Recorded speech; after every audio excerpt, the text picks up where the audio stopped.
इसी सारे मामले पर बात करेंगे। अता रहमान साहब एसएसपी इन्वेस्टिगेशन हमारे साथ इस्लामाबाद स्टूडियो में मौजूद है। बहुत शुक्रिया वक्त निकालने के लिए अता साहब। पहले तो ये बताइए कि आज मेरे सामने कुछ वीडियोस थी जिसमें उनको अदालत में पेश किया गया है मुल्जिमान को। क्या स्टेटस है इस केस का अभी तक, कहां तक पहुंची इन्वेस्टिगेशन? जी बेसिकली इसमें हमने 4 मुल्जिमान गिरफ्तार किए हैं जो कि बेसिकली प्राइम एक्यूज्ड भी उनमें शामिल हैं। तो उनका रिमांड मिला था फिजिकल, तो आज चूंकि उनकी डेट थी तो इसलिए हमने मजीद 4 दिन का रिमांड मांगा जो कि अदालत ने ग्रेसफुली अवार्ड किया है। तो ये इसीलिए लिया है कि इनसे मज़ीद हम तफ्तीश करेंगे फ़िज़िकल रिमांड पे, और मज़ीद अगर कोई उसमें कोई नई बात सामने आई तो उसको भी तफ्तीश का हिस्सा बनाएंगे। जो इसमें हमें जोड़ा नज़र आ रहा है, जिनकी ऑब्वियसली अच्छी बात है, आइडेंटिटी वगैरह सब कुछ इस वक्त प्राइवेट है, रखी गई है, वो इस केस को मंतकी अंजाम तक पहुंचाने में तैयार हैं। वो कहते हैं कि बिल्कुल आखिर तक प्रोसिक्यूशन में अगर गवाही देनी पड़ी गवाही देंगे, अदालत में आना पड़ा अदालत में आएंगे, वो तैयार हैं। जी बेसिकली जिस तरह हमारी पैट्रियार्कल सोसाइटी है और जिस तरह ये मामलात मतलब ये टेबूज बनते हैं तो उनमें नॉर्मली बहुत मुश्किल ही होता है। तभी हमने बड़ी एफर्ट की है, उनको कांटेक्ट करने में हमें बड़ा टाइम लगा है।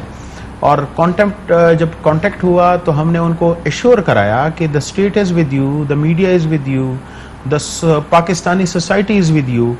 तो आपको डरने की कोई ज़रूरत नहीं है, जब इतने सारे लोग आपके साथ हैं तो आपके बैक पे हम खड़े हैं, लिहाजा आपने जुर्रत का मुजाहरा करना है। और तो दे कमिटेड, वर्बली दे कमिटेड, खानदान वाले भी, क्योंकि पूरा खानदान की एक कमिटमेंट। एग्जैक्टली ये उनकी कमिटमेंट थी एंड आई होप कि इंशाल्लाह वो इस तरह ही रहेंगे, क्योंकि इसी में मेरे ख्याल में ये केस हमारा मजबूत ही होगा अगर वो कमिटेड होंगे। और हाँ, ये होप कि वो कमिटेड ही होंगे, सुलह ना हो जाए, कोई बीच में डराने धमकाने का मामलात ना हो। ये जो बेचारे इसमें जोड़ा है, इनका खानदान वाले डर ना जाएं, कोई इनको हरासा ना करे, कोई खौफजदा ना करे, ये कैसे इंश्योर करेगी स्टेट?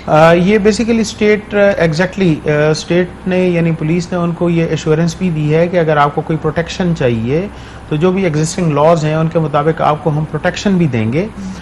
लेकिन और उन्होंने भी ये कहा कि जब हम फील करेंगे कि हमें कोई प्रोटेक्शन चाहिए तो हम आपको बताएंगे। तो इस उन्हें खुदा ना खास्ता कोई इस तरह की सिचुएशन डेवलप होती है तो वी आर रेडी।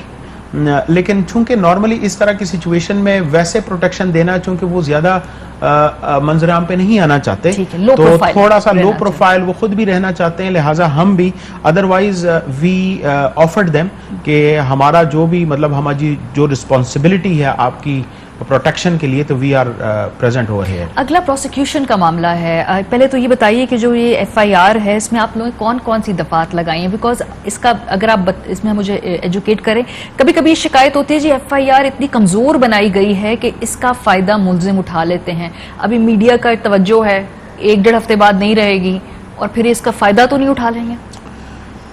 मेरे ख्याल में इतनी स्ट्रॉन्ग एफआईआर तो बहुत ही कम होगी, क्योंकि सबसे पहले जो इसका सबसे स्ट्रॉन्गेस्ट सेक्शन है वो 354A है, जिसकी पनिशमेंट है कैपिटल पनिशमेंट, सजाए मौत और या फिर उम्र कैद।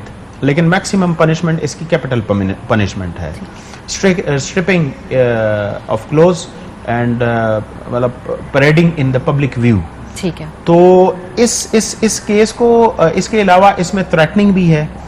इसके अलावा जो है इस केस में 509 भी हमने लगाया है। यानी ये सारे जो जितने भी दफात हैं ये मेरे ख्याल में बहुत ही स्ट्रांग है। इसमें एफआईआर में तो कमजोरी किसी हद तक बिल्कुल नहीं है। मजीद भी जब हम इन्वेस्टिगेशन करेंगे तो अगर बीच में कोई और बातें भी आती हैं तो जाहिर बात है वो भी आएंगी और वो भी they will also be part of the FIR in the investigation. ठीक है। अच्छा, अगला मरहला होगा अदालत के अंदर जाना। इस पे बड़े लोग घबरा जाते हैं, क्या कैसे आप लोग इंश्योर करेंगे कि ये एक तो प्राइवेसी का राइट भी हो उस खातून का और उस लड़के का भी? क्या कोई ऑनलाइन गवाही भी दी जा सकती है या अदालत में फिजिकली जाना पड़ेगा? कुछ वीडियो लिंक पे भी गवाही हो सकती है, just to make them comfortable जो ये दोनों इसमें विक्टिम्स हैं? बिल्कुल, आपकी बात बिल्कुल बजा है कि इस तरह पब्लिक में जाना, जिस तरह आज भी रिमांड जब लिया गया तो वहाँ पे बहुत सारे लोग थे, मीडिया था, बहुत सारे लोग थे और बहुत एंग्जाइटी थी, मतलब एंक्शस थे लोग। तो नॉर्मली रिक्वेस्ट हम यही करेंगे कि जब ये ट्रायल स्टेज पे जाएगा, चूंकि वो स्टेज अभी नहीं आया, तो अगर उसमें कोई लीगल इस तरह की प्रोविजन है, टेररिज्म के कोर्ट्स में तो है, जो एंटी टेररिस्ट कोर्ट्स होती हैं और वो जो ATA के तहत मुकदमात होते हैं, तो उनमें ये एक प्रोविजन है कि ऑनलाइन और इन कैमरा वो हो सकता है। तो इसमें भी जो लीगल प्रोविजंस हैं इनके लिए हम रिक्वेस्ट ज़रूर करेंगे, क्योंकि अगर ये हो जाए और अगर कोई इस तरह का लॉ एग्जिस्ट करता है तो इसका फ़ायदा ज़रूर होगा और वो जो एक सोशल प्रेशर है एटलीस्ट वो उनके ऊपर कम हो जाएगा। टाइमलाइन क्या है आपके जहन में? मॉडल टाउन रेप केस में मैंने देखा कि बहुत जल्दी जल्दी से ये केस को चलाया गया प्रायोरिटी बेसिस पे। इसमें भी आप रिक्वेस्ट कर रहे हैं, कोई आपके जहन में है कि इतने माह में इसका फैसला अगर आइडियली हो जाए? हमारा तो बेसिकली जो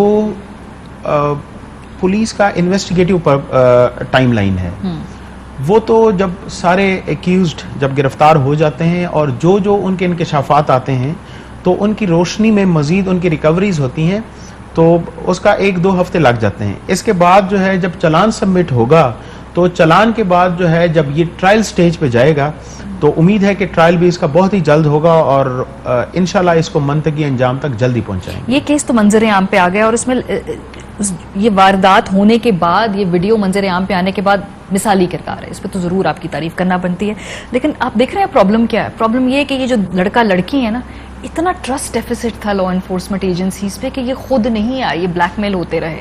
ये तो वीडियो आ गई तो बेचारों को के सर पे पड़ गई तो उन्होंने इसको परसू भी अब करना है, पुलिस के पास नहीं आते लोग ये। शायद मेरा जवाब थोड़ा सा डिफरेंट हो कि पुलिस के बजाय मैं तो यही कहूँगा कि ये सोशल इशू ज़्यादा है। इवन नाउ बहुत सारी सेगमेंट्स ऑफ सोसाइटी जो है, कुछ 1-2 सेगमेंट्स ऑफ सोसाइटी जो हैं वो अब भी इन लोगों को ही क्रिटिसाइज कर रही है। जी जी। तो नॉर्मली इस तरह के जो भी सेक्सुअल असॉल्ट्स होते हैं वो आप हमारी ईस्टर्न सोसाइटी में और ख़ासकर पाकिस्तानी मुआशरे में देखें तो जहाँ पे पुलिस बहुत अच्छा भी काम कर रही है तो वहाँ पे भी नॉर्मली वो फोर्थ कमिंग लोग नहीं होते, नॉट बिकॉज कि police will not help them out, बजाय इसके वो लोग यही समझते हैं कि अगर हमने ये किया तो लोग क्या कहेंगे। तो वो जो सोशल एस्पेक्ट है उसकी वजह से लोग डिस्करेज होते हैं। इसमें हमने जब उनसे मुलाकात की तो हमने उनको यही कहा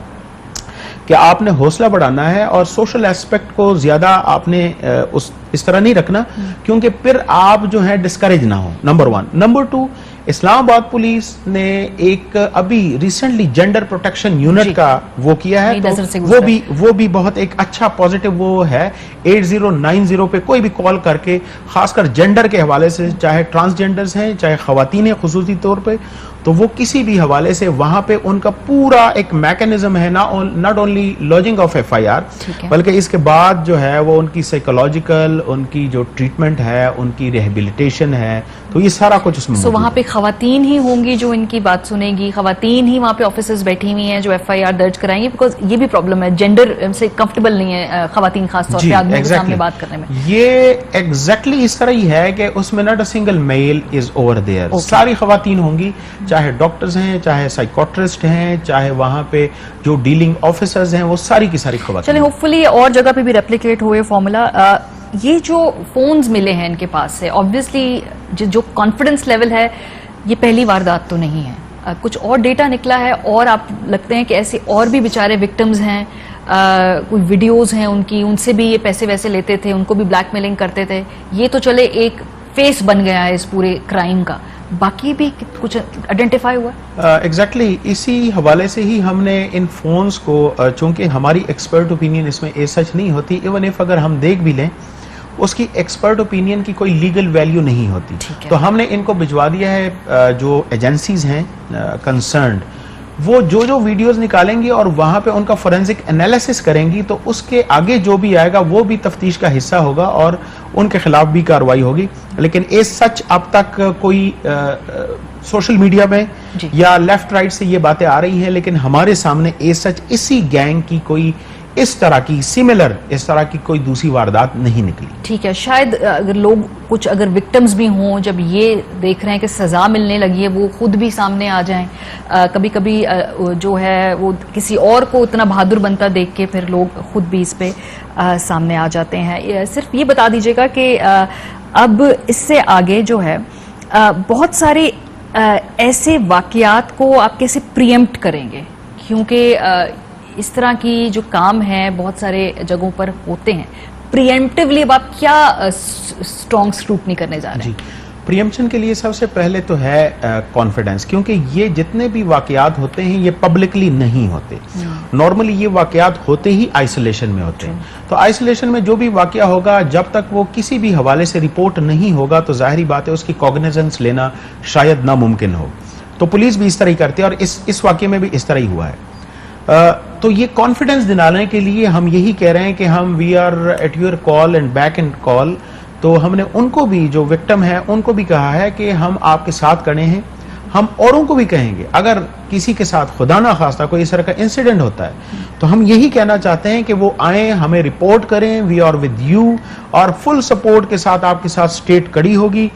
तो इस तरह शायद अगर एक दो लोग थोड़ा सा हौसला करें और जो सोशल बैरियर्स हैं उनको अगर छोड़ दें तो मेरे ख्याल में ये प्रियम्पशन पर आगे आएगी और लोग हौसला करके और भी मजीद और कवानीन मजबूत हो, इम्प्लीमेंटेशन मजबूत हो, अदालत जो है उसमें उनको सजा मिले, टाइमली मिले। आखिरी सवाल, ये जो उस्मान मिर्जा, इसका कोई प्रायर क्रिमिनल रिकॉर्ड आप लोगों को मिला? एक वीडियो सर्कुलेट करी थी जिसमें पहले भी इनकी जमानत हो रही थी, कहा गया ये पुरानी है, तो उसका मतलब कि शायद पहले भी कहीं ये जेल रह के आए। जी, ये बेसिकली 28 अप्रैल का एक वाकया है सिहाला का, पुलिस स्टेशन सिहाला का।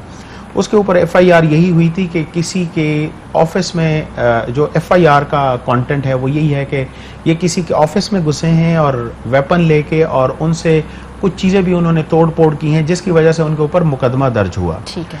अब उसमें जब चूंकि इसमें वो बेलेबल ऑफेंसेस हैं तो जब भी कोर्ट में जाते हैं जाहिर बात है बेल राइट होती है, तो उन्होंने उनको बेल ग्रांट की है। तो बेल ग्रांट होने से पहले उन्होंने एक वीडियो बनाई है और उन्होंने ये कहा है कि मैं जा रहा हूं 15-10 दिन के लिए, अगर मेरा मोबाइल बंद भी हो जाता है, क्योंकि उसको शायद ये भी था कि मेरी बेल ना हो। अच्छा। तो इसलिए उन्होंने मतलब एक गैस करके ये कहा है कि 15-10 दिन के लिए ज्यादा से ज्यादा अगर मैं जेल जाऊंगा भी तो चलो किसी को कोई तकलीफ नहीं होनी चाहिए, इस तरह कुछ उसने कहा है। ठीक है।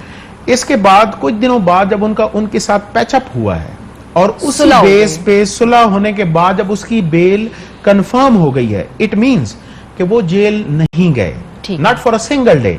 तो इसके बाद उन्होंने दूसरी वीडियो बनाई है और उन्होंने मुख्तलिफ लोगों का शुक्रिया अदा कर दिया। उसमें उन्होंने इस तरह पोस्ट किया कि मैं निकल आया हूं। जैसे सेक्सुअल असॉल्ट का इससे पहले कोई केस नहीं। Not at all. ठीक है, बहुत शुक्रिया, बहुत शुक्रिया। Thank you, investigation thank you. हमारे साथ मौजूद है। ब्रेक